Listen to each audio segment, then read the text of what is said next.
আসসালামু আলাইকুম। শুভ বিকাল সবাইকে। মালয়েশিয়ার থেকে সবাইকে স্বাগতম। তো ঘটনা হচ্ছে, আজকের যে বিষয়টা, আমি এই ধরনের ভিডিও তেমন একটা তৈরি করি না, তারপরেও তৈরি করতেছি। বাংলাদেশে শুনতেছি অনেকেই বলতেছেন যে মালয়েশিয়ার কলিং খুলে গেছে। ঠিক আছে, অনেকেই পাসপোর্ট জমা দিয়ে দিছেন, অনেকেই টাকা জমা দিয়ে দিছেন, অনেকেই টেস্ট মেডিকেল করে লাইতেছেন। মানে দালালে আপনাদেরকে যা বলতেছে তাই শুনতেছেন। তো মূল কথা হচ্ছে যেটা, যে আপনারা যে যাই করেন, এই যে আমাদের একজন ভাই আছে, ভাইয়ের কাছ থেকে শুনেন। চল ভাই, মালয়েশিয়ার কলিং এর বিষয়ে আপনি বলেন, খুলছে কি খুলে নাই? না, এখন যদি কেউ এরকম ধরনের কোনো কথা বলে থাকে তাহলে পুরাটাই মিথ্যা এবং বানোয়াট। এখন পর্যন্ত তো এরকম কোনো ঘোষণা হয় নাই। আহ, সুতরাং আপনারা প্রতারিত হবেন না।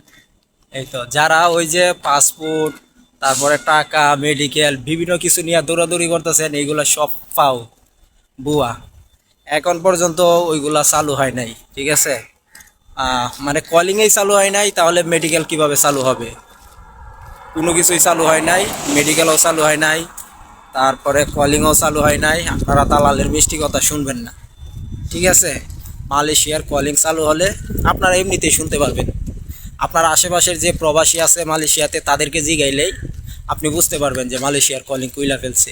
দালালের কথা শুনবেন না।